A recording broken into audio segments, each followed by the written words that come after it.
안녕하세요. 부세알람입니다. 이번 시간에는 12.16 부동산 대책 분양가 상한제 적용지역 확대 관련된 내용 좀 알아보도록 하겠습니다.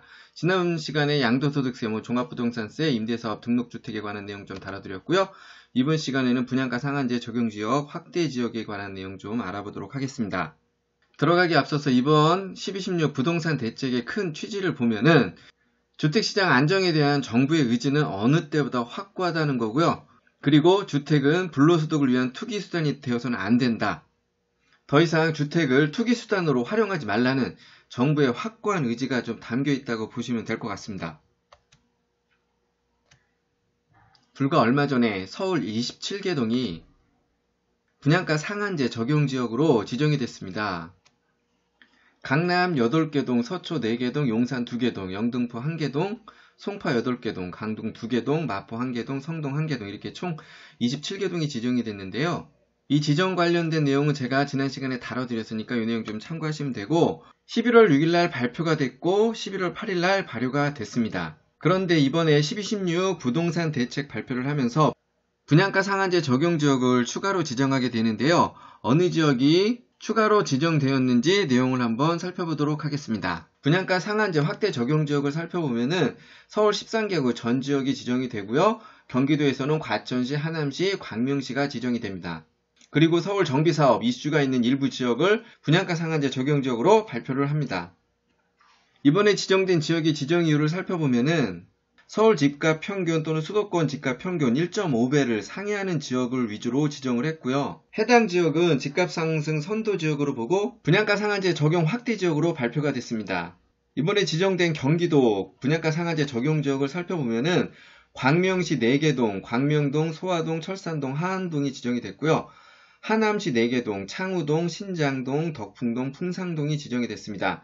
과천시 5개동, 벼량동, 부림동, 원문동, 주암동, 중앙동 이렇게 총 13개동이 지정이 됐고요. 지난번 서울의 분양가 상한제 적용 지역을 발표할 때 노원구, 금천구, 동대문구는 상대적으로 영향이 낮아서 제외를 시켰는데 이번에 좀 추가가 됩니다. 그리고 눈여겨볼 대목은 서울 정비사업 이슈 지역 중에서 시장의 영향력이 상대적으로 크다고 판단한 5개 구 37개동도 함께 지정을 하게 됩니다. 내용을 보면은 강서구에 5개동이 지정이 되고요. 노원구에 4개동, 상계, 월계, 중계, 하계동이 지정이 됩니다. 그리고 동대문구 8개동, 성북구 13개동, 은평구 7개동이 지정이 됐습니다. 이렇게 지정된 지역을 보고 이렇게 지정됐구나 이렇게 좀 생각하기보다는 재개발, 재건축의 시세 차익을 노리고 웃돈을 주고 거래했다가는 폭망할 수 있다는 거 이 점 좀 유의하시고요. 북일의 호반서밋 같은 경우 지금 입주자 공고가 나왔는데요. 호반서밋 같은 경우도 원래 사업주체 측에서 제시한 분양가 2,500 정도였습니다. 그런데 결론적으로 분양가 상한제 적용으로 송파구에서 제시한 분양가로 분양이 됐다고 보시면 됩니다. 지금 입주자 모집 공고가 지금 진행 중인데요. 관심 있는 분들 여기 한번 좀 참고해 보시고 그리고 제가 지난번에 다뤄드린 둔촌 주공 아파트나 과천 푸르지오 벨라르테, 과천 제이드자이 또한 적정 분양가로 분양이 되리라 좀 예상해 봅니다. 참고로 현재 둔촌 주공은 분양가 상한제 적용을 받지 않지만 고분양가 관리지역으로 인해서 분양가에 대해서 제재를 받고 있는데 얼마 전 관리처분 변경 총회를 열었는데 그 중에 가장 큰 이슈는 조합원 분양가도 올리고 일반 분양가도 올리겠다 이런 내용이었습니다. 결국 이 내용은 가결에 대해서 통과가 됐지만 제 개인적인 의견으로는 둔촌 주공 일반 분양가 같은 경우는 3천만원 밑으로 나오리라 좀 예상을 해봅니다. 예전에 북일의 호반서밋 분양가 관련해서 내용을 다뤄드릴 때 원칙과 기준을 엄격해야 된다는 말씀을 드렸고요. 제 예상대로 분양가가 책정되었다고 봅니다. 오늘 처음 접하시는 분들은 제가 이거 별도 영상 다뤄놓은 내용이 있습니다. 한번 관심 있는 분들은 좀 참고로 보시면 될 것 같고요. 앞서 말씀드린 분양가 상한제 적용 확대 지역을 이렇게 정리해 놓은 내용인데요. 여기 이 지역에 해당하시는 분들 좀 참고해서 보시면 될 것 같고요.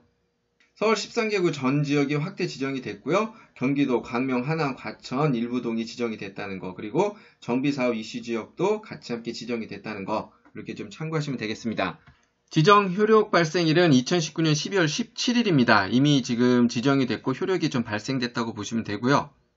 이렇게 지정된 지역에 대해서는 재건축, 재개발 이슈가 있을 때 건설사들이 수주를 위해서 과열 경쟁을 좀 하게 되죠. 이렇게 분양가를 보장하겠다 그런 이슈도 내걸기도 하는데 이제는 건설 분양사들이 공사 원가를 가지고 부풀리게 하는 식으로 분양가를 가지고 장난을 칠 수 없도록 구조를 만들어 놨다, 이렇게 보셔도 될 거고요.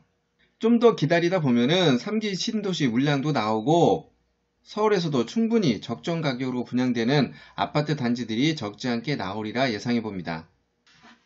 그리고 제가 앞서 말씀드렸듯이 이제 이런 지역에서 재개발, 재건축 등 시세 차익을 노리고 웃돈 거래를 하실 분들은 좀 주의를 하시라는 겁니다. 마지막으로 말씀드리고 싶은 부분은 1, 2년 사이에 비정상적으로 2배, 3배까지 막 이렇게 오르는 부동산 가격에 대해서 너무 걱정할 필요가 없다고 좀 말씀을 드리고 싶고요. 너무 조급해할 필요는 없다는 겁니다. 저는 연초부터 비정상적으로 오르는 주택가격에 대해서 좀 우려를 많이 말씀을 드렸고요.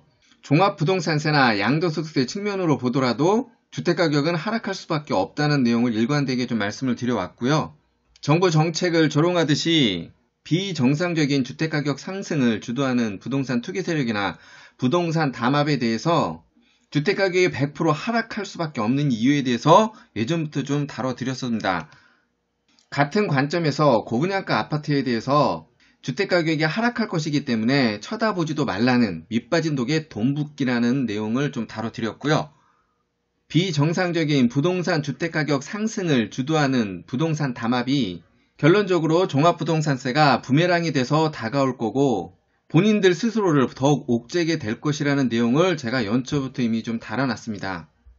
그런데 이 내용들은 많은 관심의 대상이 아니었고요. 결론적으로 뭐 이렇게 크게 인기는 없었습니다. 그렇지만 이번에 나온 부동산 대책을 보더라도 제가 말씀드린 내용하고 좀 유사하게 흘러가고 있다는 거, 그리고 제가 또 감히 말씀드릴 수 있는 거는 주택가격은 반드시 하락한다는 거, 그 말씀을 좀 드리고 싶은 거고요.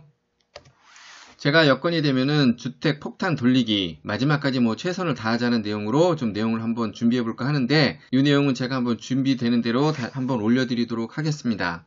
이번 시간에는 분양가 상한제 확대 적용 관련 내용을 알아봤고요. 이번 시간 참고나 도움이 되셨다면 구독 추천 부탁드리고요. 부세 알람의 10분 세금 이야기였습니다.